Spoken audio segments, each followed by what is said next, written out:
Shalom, selamat pagi Bapak Ibu Saudara terkasih dalam Tuhan Yesus Kristus. Puji nama Tuhan, pagi hari kita mau sama-sama memulai hari kita dengan beribadah pada Tuhan. Amin.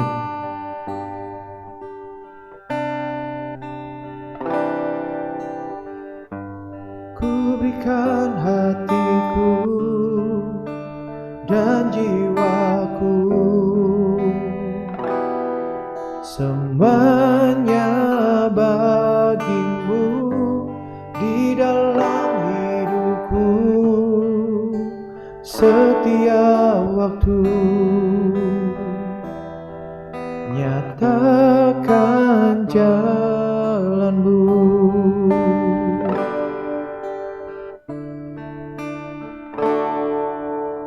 Inilah rinduku kepadamu,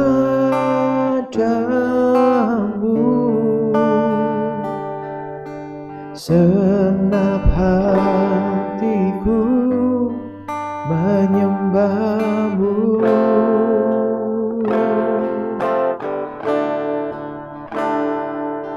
Seluruh jiwaku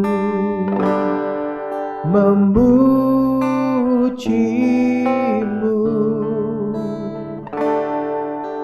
ku memujamu ya Yesusku.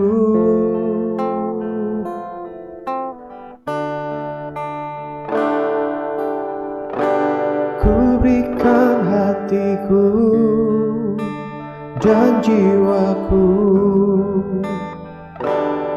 semuanya bagimu di dalam hidupku, setiap waktu nyatakan jalanmu. Ku berikan hatiku dan jiwaku,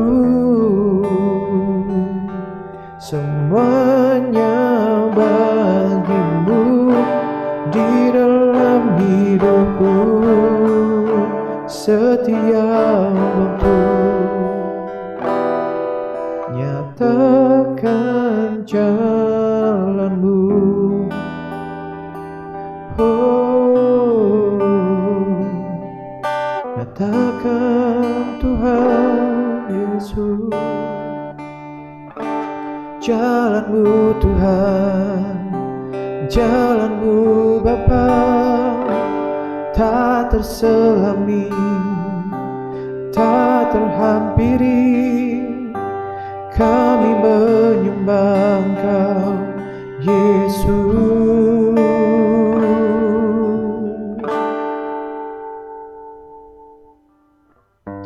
Lord, I give you my heart, I give you my soul.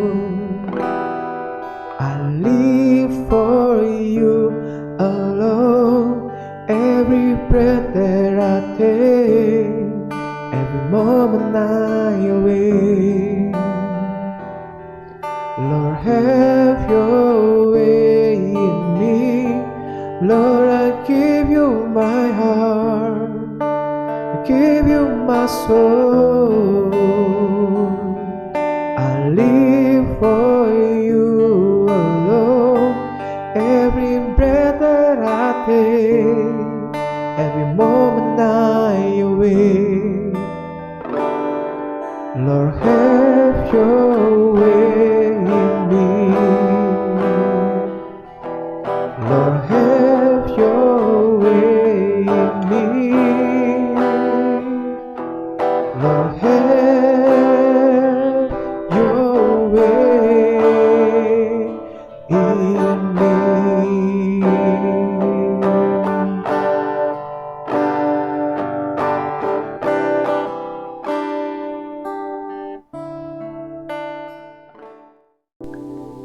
Ya, shalom Bapak Ibu Saudara terkasih dalam Tuhan Yesus Kristus. Ketemu lagi di Lilin Kecil. Sungguh anugerah Tuhan yang luar biasa kalau sampai saat ini kita masih Tuhan izinkan untuk kembali belajar bersama-sama kebenaran firman Tuhan yang saya yakin dan percaya akan menguatkan setiap kita, berikan kekuatan yang baru, urapan yang baru, anugerah yang baru, hikmat yang baru, tuntunan yang baru untuk kita menjalani kehidupan kita setiap harinya. Sehingga kita boleh terus menjadi berkat, menjadi terang, bercahaya, seperti sebatang lilin di tengah-tengah kegelapan. Amin. Mari sama-sama kita bersatu dalam doa. Bapa, terima kasih buat kebaikan-Mu, terima kasih buat kasih setia-Mu, terima kasih buat anugerah-Mu ya Tuhan. Kembali Tuhan, saat ini kami mau kembali belajar kebenaran firman-Mu. Kami yakin dan percaya Tuhan, anugerah-Mu cukup buat kami, kasih karunia-Mu berlimpah buat kami. Nyatakan isi hati-Mu Tuhan untuk bungkus hamba-Mu Tuhan dengan kuasa tubuh dan darah-Mu, dan sembunyikan hamba di balik kayu salib-Mu Tuhan, karena hamba percaya biar kiranya-Mu saja yang dipermuliakan, diagungkan, dan ditinggikan. Terima kasih banyak Bapa. Di dalam nama Tuhan kami Yesus Kristus kami berucap syukur. Mari kita dikasih oleh Tuhan Yesus Kristus, sama-sama katakan amin, amin, amin. Puji nama Tuhan. Bapak Ibu Saudara terkasih, kembali pada saat ini kita mau sama-sama membahas sebuah tema yang belakangan ini cukup sering kita dengar, yaitu yang bernama overthinking. Sebetulnya apa sih yang dimaksud dengan overthinking itu? Saya mendapatkannya dalam terjemahan bebas di internet seperti ini. Overthinking adalah lebih banyak memikirkan hal-hal yang tidak penting, seperti halnya lebih banyak memikirkan masalah daripada solusi dari masalah yang sedang kita hadapi. Atau saya menyimpulkannya seperti ini. Cara berpikir yang salah, cara merespon yang salah terhadap situasi dan keadaan kondisi yang kita alami hari-hari ini. Yang jelas akibatnya adalah kita mengalami yang namanya kekhawatiran, Bapak Ibu Saudara terkasih. Mungkin buat setiap kita khawatir adalah hal yang biasa, hal yang manusiawi. Sebetulnya sih, menurut saya pribadi, menurut kebenaran firman Tuhan, bila kita sudah di dalam Tuhan, bila kita sudah sungguh-sungguh di dalam Tuhan, dalam pengiringan kita kepada Tuhan, seharusnya kita itu tidak perlu khawatir, Bapak Ibu. Adanya kekhawatiran dalam kehidupan kita saja itu sebetulnya sudah menjadi satu pertanyaan buat setiap kita. Apakah betul-betul kita percaya kepada Tuhan? Apalagi ditambah lagi kalau kita justru memilih hidup di dalam kekhawatiran yang diakibatkan oleh overthinking ini, Bapak Ibu Saudara terkasih. Karena seringkali kekhawatiran itu bersumber dari sesuatu yang nggak jelas gitu loh. Penyebab yang kadang-kadang nggak masuk akal. Contohnya apa yang akan terjadi 5 hari, 6 hari, 1 bulan, 1 tahun, 2 tahun, 3 tahun ke depan, kita sudah mengkhawatirkannya sekarang. Ada satu pasangan suami istri yang baru saja menikah. Seharusnya mereka bisa menikmati pernikahan itu, tetapi mereka jatuh di dalam namanya kekhawatiran. Mereka berpikir, bagaimana mama nanti harus punya anak. Kalau punya anak nanti seperti apa? Harus berapa biayanya buat anak itu sekolah. Nanti ketika anak itu sudah sekolah, sudah selesai sekolah, sudah berkuliah, kerjaannya gimana? Nanti mau menikah dengan siapa? Dan lain sebagainya. Padahal Bapak Ibu Saudara terkasih, pasangan suami istri ini saja belum memiliki anak. Bahkan istrinya pun belum dalam kondisi hamil, Bapak Ibu. Tetapi sudah mengkhawatirkan hal-hal yang sebenarnya tidak perlu dikhawatirkan, atau hal-hal yang belum ada, belum nyata. Itu yang mengakibatkan banyak dari orang-orang Kristen, bahkan anak-anak Tuhan, bahkan hamba Tuhan, mulai kehilangan rasa percayanya, kehilangan imannya. Kelihatannya beriman, tetapi di dalam hatinya yang paling dalam sudah kehilangan kepercayaan kepada pemeliharaan Tuhan. Bahkan saya pun merasa kaget dan heran ketika saya mendengar pembicaraan beberapa hamba Tuhan, beberapa pendeta, bahkan gembala sudah menggembalakan sejumlah jemaat yang Tuhan percayakan kepadanya. Mereka masih khawatir masalah ekonomi, masih khawatir masalah kebutuhan sehari-hari, masih bingung untuk kedepannya seperti apa, jalannya seperti gimana. Itu membuat saya heran sekali, Bapak Ibu. Kenapa? Karena bukankah kita sebagai anak Tuhan, sebagai gembala, sebagai orang yang Tuhan percayakan hal-hal yang luar biasa dalam kehidupan kita untuk menggembalakan jemaat umat Tuhan, kok kita masih bisa khawatir? Berarti kan kita nggak percaya sama Tuhan sebetulnya, Bapak Ibu Saudara terkasih. Saya berpikir aneh sekali gitu, Bapak Ibu. Sebetulnya kita ini anak Tuhan atau anaknya hantu kan gitu, Bapak Ibu. Kalau kita benar-benar anak Tuhan, kenapa kita tidak percaya sepenuh hati kepada Tuhan akan pemeliharaan Tuhan? Kenapa kita masih bingung memikirkan hal-hal yang sudah Tuhan Yesus katakan, jelaskan di dalam ayat firman Tuhannya, bahwa itu semua sudah Tuhan sediakan buat saudara dan saya. Tapi kita masih mengkhawatirkan hal tersebut akibat dari overthinking, cara berpikir yang salah, cara merespon yang salah. Oleh karena itu, dengan tegas kembali, Rasul Paulus mengingatkan kepada jemaat Tuhan di dalam suratnya, di dalam kitab Filipi. Kitab Filipi pasal yang keempat, ayat yang ke-6 dikatakan seperti ini. Janganlah hendaknya kamu khawatir tentang apapun juga, tetapi nyatakanlah dalam segala hal keinginanmu kepada Allah dalam doa dan permohonan dengan ucapan syukur. Dan apa yang ditulis Paulus ini adalah satu peneguhan, satu penegasan kembali dari apa yang sudah dikatakan oleh Tuhan Yesus Kristus di dalam Injil Matius pasal yang ke-6 tentang hal kekhawatiran. Betapa Tuhan Yesus Kristus sudah menjelaskan kepada setiap kita, kepada murid-muridnya, kepada anak-anaknya, kepada orang-orang pilihannya, apapun yang kita perlukan, butuhkan, itu sudah Tuhan sediakan. Bahkan Tuhan Yesus sendiri berkata, coba lihat burung di udara, coba lihat bunga di padang. Bahkan Tuhan Yesus sendiri menjelaskan bahwa banyak hal yang dicari-cari oleh orang yang belum mengenal Tuhan, tetapi Tuhan sudah menyediakannya buat setiap orang-orang yang percaya kepadanya. Nah, ini Bapak Ibu yang harus kita pahami, yang harus kita mengerti dengan lebih mendalam lagi. Lalu bagaimana caranya agar kita tidak khawatir, tidak overthinking, kita bisa memiliki cara yang benar, merespon dengan benar terhadap situasi, kondisi, masalah yang kita hadapi hari-hari ini, sehingga kita bisa keluar sebagai pemenang, bahkan lebih daripada pemenang. Yang pertama dikatakan dalam surat Filipi ayat yang keempat, ayat yang ke-6 seperti ini, adalah jangan khawatir. Rasul Paulus menulis dengan jelas dan tegas sekali lagi, jangan khawatir. Apa yang dimaksud dengan jangan khawatir? Bagaimana agar kita tidak khawatir? Yang pertama yang perlu kita lakukan adalah jangan berfokus kepada masalah, persoalan, dan pergumulan. Nah, kalau kita mulai khawatir, kita mulai cemas, kita mulai gelisah, kita mulai bingung, kita mulai stres, apalagi kita mulai depresi, coba kita ambil waktu sejenak, kita renungkan. Fokus pikiran kita, fokus kehidupan kita, fokus hati dan perasaan kita. Ini sedang ke arah mana? Ke arah Tuhan atau ke arah masalah? Sudah pasti, kalau kita khawatir, cemas, depresi, fokus kita adalah kepada masalah. Entah mengapa kecenderungan manusia adalah mereka lebih suka melihat masalah yang besar daripada melihat Tuhan yang besar. Bahkan terkadang masalah yang kecil terlihat besar. Kenapa? Karena kita melihatnya terus-menerus. Saya analogikan seperti ini. Smartphone ini, kalau kita lihat dari jauh, kelihatannya kecil.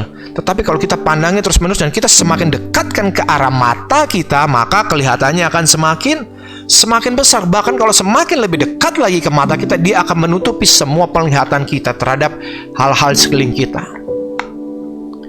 Itu yang dialami oleh orang-orang yang hidupnya hanya berfokus kepada masalah-masalah, kepada persoalan, kepada pergumulan, dan termanifestasi dengan kata-kata mereka yang selalu berkeluh kesah, yang selalu komplain tentang apapun juga. Bahkan pada saat Tuhan sudah berkati mereka pun, mereka masih cemas.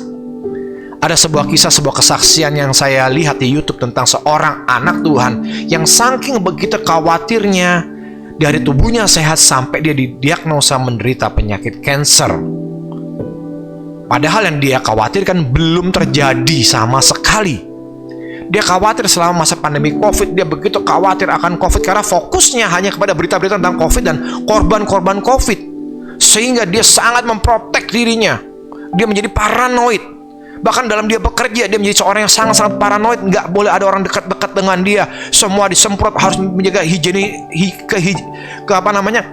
kehigienisan. Semua hal yang dia sentuh, bahkan tubuhnya sendiri. Bahkan sampai dia nggak bisa tidur, stres, depresi, dan akhirnya didiagnosa berita penyakit kanker. Karena apa? Fokusnya hanya kepada masalah. Namun ada kabar baik. Pada saat kita mengalihkan fokus kita kepada Tuhan, otomatis masalah kita akan kelihatan semakin kecil. Bahkan lama-kelamaan masalah itu akan terselesaikan dengan sendirinya. Karena ketika kita berfokus kepada Tuhan, Tuhan yang akan memberikan jalan keluar pada setiap kita dengan cara-caranya yang ajaib. Pada saat kita berfokus kepada Tuhan, Tuhan akan menuntun kita, membimbing, memimpin setiap kita. Amin Bapak Ibu. Demikian pula dengan kesaksian anak Tuhan ketika dia didiagnosis menderita penyakit kanker akibat overthinking, akibat hidup dalam kekhawatiran dan mengubah fokusnya kepada Tuhan, maka secara ajaib dan mujizat Tuhan pulihkan kesehatannya secara sempurna. Amin. Puji nama Tuhan. Lalu yang kedua dikatakan seperti ini. Sampaikanlah isi hatimu kepada Tuhan melalui doa. Firman Tuhan mengatakan, tetapi nyatakanlah dalam segala hal keinginanmu kepada Allah dalam apa? Dalam doa. Artinya apa Bapak Ibu? Setiap kita mengalami permasalahan pergumulan kehidupan, lebih baik jangan kita ceritakan kepada terlalu banyak orang. Bawa kepada Tuhan. Ceritakan kepada Tuhan, berseru kepada Tuhan, curhat kepada Tuhan, ngomong kepada Tuhan semua isi hatimu. Memang Tuhan itu maha tahu, Tuhan tahu isi hati kita. Tetapi kadang-kadang jiwa ini perlu namanya sesuatu untuk melegakannya Bapak Ibu. Kita perlu tempat untuk kita bercerita, tempat kita untuk mengeluarkan unek-unek kita. Daripada kita keluarkan unek-unek kita di media sosial atau unek-unek kita kepada orang lain, yang belum tentu orang lain itu dapat memberikan solusi kepada kita, malah justru makin memperburuk keadaan dan kondisi kita. Lebih baik kenapa kita nggak ceritakan kepada Tuhan? Nggak salah kok kalau kita ceritakan unek-unek kita kepada Tuhan, masalah kita, pergumulan kita, persoalan kita kepada Tuhan. Karena senyatanya semua hamba Tuhan pun di dalam Alkitab pun banyak melakukan hal tersebut. Contohnya siapa? Contohnya Daud. Saudara baca kitab Mazmur. Betapa Daud kadang-kadang dia komplain sama Tuhan, kadang-kadang dia menceritakan isi hatinya, kadang-kadang dia mengeluh kepada Tuhan, kadang-kadang dia menangis kepada Tuhan, kadang-kadang dia menceritakan semuanya kepada Tuhan. Di dalam kitab Mazmur, Yeremia, nabi-nabi Tuhan, semuanya mereka ceritakan permasalahan mereka kepada Tuhan. Kenapa? Karena mereka tahu pada saat mereka datang kepada Tuhan, menceritakan semua pergumulan mereka, keinginan hati mereka, kerinduan mereka kepada Tuhan, Tuhan akan mendengarnya. Itu yang pertama. Kedua, Tuhan akan menjawabnya tepat pada waktunya Tuhan. Saudara, daripada engkau komplain aja sama orang, ngeluh aja sama orang, mendingan engkau ambil waktu ngeluh sama Tuhan, engkau berdoa sama Tuhan deh. Ceritain semuanya sama Tuhan. Saya yakin engkau akan dapatkan kelegaan. Dan jangan cuma cerita sama Tuhan, mulai baca firman Tuhan, mulai komunikasi sama Tuhan, mulai ngobrol sama Tuhan. Saya yakin Tuhan kita bukan Tuhan yang jahat, bukan Tuhan yang jauh, bukan Tuhan yang gak mau dengerin kata-kata kita. Karena firman Tuhan dengan jelas mengatakan Tuhan itu sebagai Bapa kita. Saya seorang Bapa, saya mempunyai seorang anak. Kalau anak saya curhat sama saya, cerita sama saya, ngeluh sama saya, seandainya pun saya tidak memiliki kemampuan untuk menyelesaikan masalahnya, setidak-tidaknya saya akan mendengarkannya, saya akan memeluknya, saya akan menguatkannya, saya akan memotivasinya, sehingga anak saya memiliki kekuatan untuk menyelesaikan masalahnya.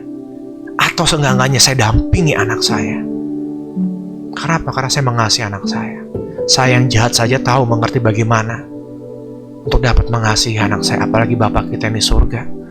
Dia terlalu sayang kepada saudara saya, dan sudah dia buktikan dengan mengorbankan dirinya, pribadinya di dalam Tuhan Yesus Kristus buat saudara dan saya, padahal kita masih berdosa. Kenapa? Karena dia begitu mencintai saudara dan saya. Karena dia begitu mengasihi saudara dan saya. Oleh karena itu, nyatakan isi hatimu di dalam doa dan permohonan kepada Tuhan, bukan kepada yang lain. Dan yang terakhir, agar kita nggak khawatir dan overthinking, mengucap syukurlah akan segala hal yang sudah Tuhan berikan, anugerahkan kepada kita. Amin. Sebetulnya banyak loh yang bisa kita syukuri. Mulai dari nafas yang masih bisa kita hirup dengan gratis, mulai dari kondisi keadaan kita saat ini. Kalaupun saudara bisa menyaksikan konten ini, tayangan ini, saudara harus mengucap syukur. Artinya minimal saudara punya pulsa, minimal saudara mempunyai smartphone, atau saudara lebih luar biasa lagi mempunyai laptop atau smart TV, dan masih mempunyai kuota untuk streaming internet, Bapak Ibu Saudara terkasih. Itulah hal yang luar biasa. Karena masih banyak orang di luar sana tidak bisa menikmati fasilitas seperti ini. Dengan cara seperti itu, Bapak Ibu Saudara terkasih, saya yakin dan sangat percaya kita penuhi. Kita tidak akan hidup lagi dalam kekhawatiran, tapi sebaliknya kita akan penuh dengan sukacita. Hidup kita akan penuh dengan damai sejahtera. Hidup kita akan penuh dengan ucapan syukur. Sekalipun mungkin masalah kita masih banyak, bahkan bertambah berat, tetapi hati kita sudah pulih. Respon kita sudah benar. Otomatis saya yakin dan percaya cepat atau lambat masalah ini akan selesai. Cepat atau lambat badai pergumulan persoalan kehidupan akan segera berlalu dari kehidupan kita. Karena Tuhan kita Bapa yang baik. Bukan Tuhan yang suka anaknya yang ngalami masalah. Enggak, Bapak Ibu. Mana ada orang tua yang tega kalau anaknya ngalamin masalah. Saya pun sebagai seorang bapak, saya ingat banget pada waktu itu ketika tiba-tiba anak saya sakit. Dia sakit tenggorokan dan dia batuk-batuk dan dia mohon maaf buang ingus, dan tiba-tiba ketika dia buang reaknya, di reaknya ada darah. Saya dan istri saya pun langsung membawa anak kami ke rumah sakit tanpa anak kami minta. Karena saya rasa ini anak saya sedang bermasalah, anak kami sedang mengalami masalah, dan kami kepengen anak kami mendapatkan perawatan terbaik dan tidak menjadi parah kondisi, tapi sebaliknya kondisi menjadi semakin membaik. Dan tiba-tiba anak saya mesti dirawat di rumah sakit selama beberapa hari. Istri dan saya menemani, keluarga istri saya ada menemani, keluarga saya ada yang menemani, menguatkan. Itu aja saya. Kami, orang-orang yang berdosa, manusia yang dikatakan oleh Alkitab manusia yang jahat, Bapak Ibu, masih mengerti bagaimana untuk memberikan terbaik buat anaknya. Apalagi Bapak kita di surga. Gak kepengen kok anak-anaknya itu menderita, Bapak Ibu. Gak ada Bapak yang kepengen anaknya menderita. Kalau kita masih berdosa aja tuh, Bapak kita udah memberikan putra yang tunggal, Tuhan kita Yesus Kristus, untuk menebus kita. Terlebih lagi saat-saat ini, segala keperluan-kebutuhan kita pasti Tuhan cukupkan. Pasti Tuhan penuhi. Bahkan Tuhan berikan bonus. Keinginan-keinginan kita pun akan Tuhan berikan pada setiap kita, sesuai dengan apa yang Tuhan mau. Amin. Karena Tuhan mengasihi setiap kita. Oleh karena itu Bapak Ibu, jangan hidup dalam kekhawatiran. Udah gak usah overthinking lagi. Apapun yang kau alami hari-hari ini, bawa aja sama Tuhan. Ada jalan keluar kok, ada kemenangan kok, ada terobosan, ada mujizat kok, Bapak Ibu. Saya mengatakan seperti ini karena firman Tuhan yang mengatakannya. Dan saya pun mengalami betapa dahsyat pemeliharaan perlindungan Tuhan dalam kehidupan saya secara pribadi, dalam setiap pergumulan yang saya alami, permasalahan persoalan yang saya alami. Bahkan sampai saat ini pun saya masih bisa untuk memberitakan kebenaran firman Tuhan ini. Itu pun satu hal yang luar biasa. Sekalipun kondisi saya secara pribadi, banyak hal yang membuat saya begitu berat untuk menjalani kehidupan ini. Begitu banyak alasan untuk saya komplain, protes sama Tuhan, untuk saya menjauh dari Tuhan, untuk saya tinggalkan Tuhan. Namun senyatanya saya tetap ambil komitmen untuk tetap melayani Tuhan dalam apapun yang sudah Tuhan percayakan dalam kehidupan saya secara pribadi. Karena saya tahu, saya punya Bapak yang baik, Bapak yang care, Bapak yang peduli sama saya. Bapak yang akan membela saya, Bapak yang akan melindungi saya. Bahkan Bapak yang akan memberikan saya jalan keluar kekuatan sehingga saya dapat menanggung segala perkara dan keluar sebagai pemenang, bahkan lebih dari pemenang. Puji nama Tuhan. Jalani hidup ini dengan berfokus kepada Tuhan. Jalani hidup ini dengan terus menaikkan permohonanmu ke hadapan Tuhan dalam doa dan selalu mengucap syukur. Haleluya. Mari kita dalam doa. Bapak, terima kasih. Kami tahu banyak dari kami mengalami kehidupan yang tidak mudah hari-hari ini, Tuhan. Kami mengalami banyak masalah, kami mengalami banyak persoalan, kami mengalami banyak pergumulan, tapi kami sungguh sangat teramat percaya bahwa kami punya Bapa yang baik, Bapa yang mengasihi kami. Saat ini Tuhan, apapun pergumulan jemaatmu, anak-anakmu, apakah itu ekonomi, keuangan, keluarga, Tuhan, sakit penyakit, Tuhan, sekolah, studi, semuanya kami percaya Tuhan sudah memberkati kami, kan jalan keluar terbaik buat kami. Kami tahu Tuhan saat ini Kau berbicara dengan jelas pada setiap kami, agar kami menaruh iman kepercayaan kami kepadamu Tuhan, kepada kekuatan Tuhan, bukan kekuatan kami sendiri, kepada apa yang menjadi janji-janji Tuhan dalam firman-Nya. Biar itu menjadi fokus kehidupan kami, bukan masalah kami, tetapi janji-janji-Mu Tuhan di dalam kebenaran firman-Mu.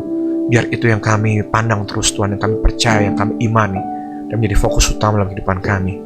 Terima kasih banyak Bapak. Terus kami berdoa Tuhan buat bangsa kami Indonesia, pemerintahan bangsa ini ada dalam pemerintahan Tuhan. Berkat damai sejahtera sukacita berlimpah-limpah buat bangsa kami. Bangsa ini bangsa mengasihi Tuhan, menyayangi, mencintai Tuhan. Dan juga Tuhan, di akhir ibadah kami ini, kami tutup dengan doa yang Tuhan Yesus Kristus ajarkan sendiri. Bapa kami ada di surga, dikuduskan namamu, datanglah kerajaanmu, jadilah kehendak-mu di bumi seperti surga. Berikanlah kepada kami makan kami cukupnya, dan ampunlah kami akan kesalahan kami, seperti kami pun mengampuni orang yang bersalah kepada kami. Dan janganlah membawa kami dalam pencobaan, tapi lepaskanlah kami dari penjahat, karena Engkau punya kerajaan dan kuasa dan kemuliaan sampai selama-lamanya. Mari ya Bapa ya Tuhan kami, ya Yesus Kristus, Tuhan kami yang hidup, Roh Kudus melalui kami bersyukur Engkau sudah memberkati kami berlimpah-limpah, sudah mempelas daerah kami, tangan-Mu sudah mempertahankan kami daripada malapetaka, sehingga kesakitan tidak menimpa kami. Di dalam nama Bapa, Putra, dan Roh Kudus, dalam nama Tuhan Yesus Kristus, kami berdoa, kami mengucap syukur, kami terima berkat-Mu, berkat anugerah yang besar dari Bapa yang mengasihi kami, kasih karunia dan cinta kasih dalam Tuhan kami Yesus Kristus, melalui pengorbanan karya salibnya, dalam penyertaan pertolongan pimpinan Roh-Nya yang kudus, menyertai, memberkati, menuntun, membimbing setiap kami, saat ini, esok, bahkan kekal sampai selama-lamanya. Maranatha, datanglah Tuhan Yesus Kristus, kami merindukan dan menantikan Engkau. Di dalam nama Bapa, Putra, Kudus, dalam nama Tuhan Yesus Kristus, kami sudah berdoa dan mengucap syukur. Mari kita yang dikasihi dan diberkati Tuhan sama-sama katakan, amin, amin, amin. Haleluya, selamat beraktivitas Jehovah Immanuel.